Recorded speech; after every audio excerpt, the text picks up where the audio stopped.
نقصان بھی اس میں نہیں ہو رہا؟ بولو، ارے بولو بھائی، ارے نرہی کے لوگ گونگے تو نہیں ہیں؟ اگر گونگے ہوں تو ہمارے ہاں ایک مزار شریف ہے حضرت سید جمال الدین رحمۃ اللہ علیہ، ایک بزرگ ہیں، آج بھی ان کی زندہ کرامت ہے، جو بچے گونگے ہوں بولتے نہیں ہوں وہاں جانور کی زبان پکا کے فاتحہ کرتے ہیں، اللہ کا کرم ہوتا ہے بچے بولنے لگ جاتے ہیں۔ تو اگر نرہی میں گونگے رہتے ہوں تو آنا ہمارے یہاں، تاریخ میں بتاؤں گا، فون کرنا مجھے، تاریخ میں بتاؤں گا اس کی، آنا زبان وہاں پر فاتحہ کرنا، انشاءاللہ بولنے لگ جاؤ گے۔ اور اگر بولنا آتا ہے تو آپ ذرا میری بات کا جواب دیتے رہیں۔ میں کہہ رہا ہوں سبحان اللہ کہو گے میرا کوئی فائدہ نہیں پرسنلی، آپ نہ کہو گے میرا کوئی نقصان نہیں پرسنلی، میں تو اپنا کام کروں گا چلا جاؤں گا۔ ہاں سبحان اللہ کہو گے فائدہ تمہارا ہے، نہ کہو گے تو نقصان تمہارا ہے۔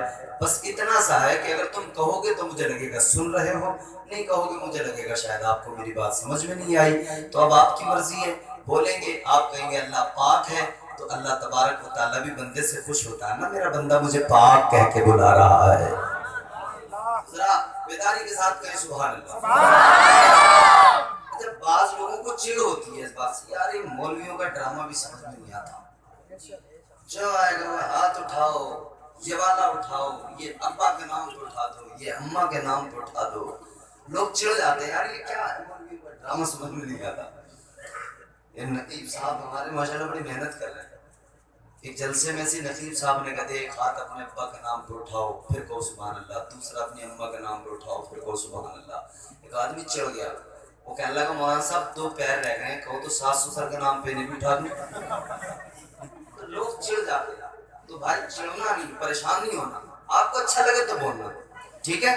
اب آپ ذرا اگر آپ کو دل چاہے تو بول دیجئے سبحان اللہ۔ پیکرے دل ربا بن کے آیا، روح ارض و سما بن کے آیا، سب رسول خدا بن کے آئے، وہ حبیب خدا بن کے آیا۔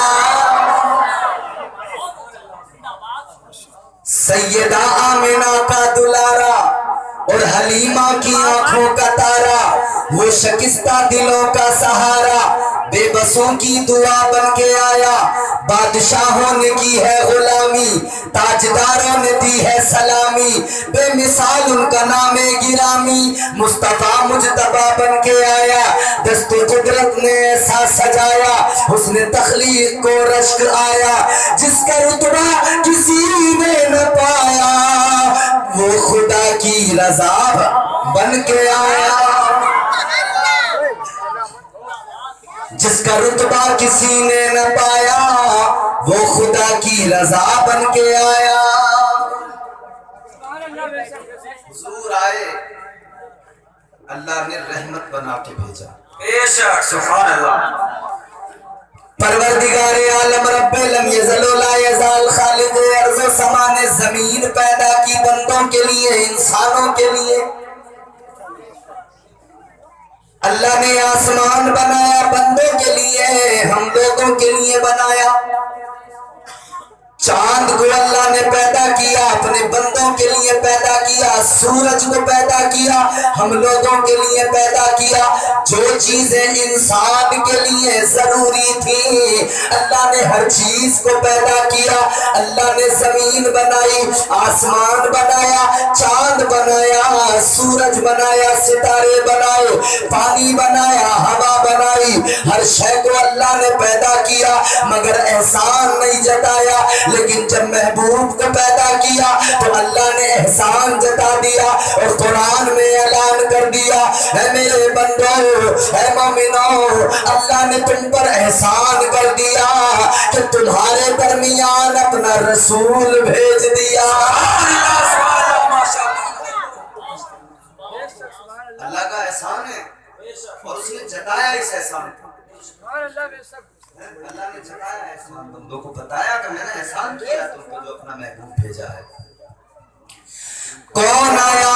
وہ نبی آیا کہ ان کے جیسا نہ کوئی آیا تھا نہ کوئی قیامت تک آ سکے گا، اور ہم غلام تو کہتے ہیں ان کے جیسا کوئی کونین میں آیا ہی نہیں، ان کے جیسا کوئی کونین میں آیا ہی نہیں، آتا بھی کیسے جب اللہ نے بنایا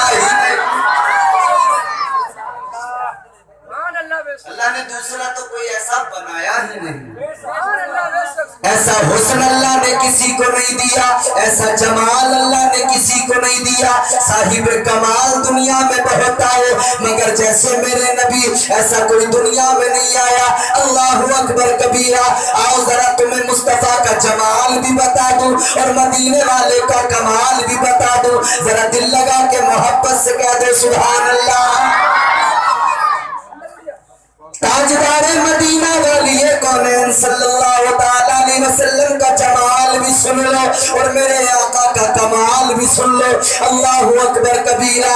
ہجرت کی رات ہے، میرے مصطفیٰ نے اپنے یار غار یار مزار جناب صدیق اکبر کو ساتھ لیا، ادھر بستر پہ علی کو سلایا، ابو بکر صدیق کو ساتھ لیا۔ میرے آقا نے فرمایا چلو ابو بکر ہجرت کرنا ہے، مکے کو چھوڑنا ہے، مدینے کو جانا ہے۔ وہ مکہ جہاں پر آقا پیدا ہوئے، وہ مکہ جہاں پر آپ کا بچپن گزرا، وہ مکہ جہاں پر نبی کو جوانی آئی، وہ مکہ شہر کہ جس کے بارے میں اللہ نے قرآن میں کہہ دیا لا اقسم بہذا البلد وانت حل بہذا البلد ووالد وما ولد۔ اللہ نے اس شہر کی قسم یاد کی، اس شہر کی قسم یاد کی ہے۔ کیوں؟ یا اللہ تو نے اس شہر کی قسم کیوں اٹھائی، قسم کیوں یاد کی؟ اللہ نے فرمایا لا اقسم بہذا البلد، قسم ہے اس شہر کی۔ اللہ تو نے قسم کس لیے اٹھائی، کس لیے قسم یاد کی؟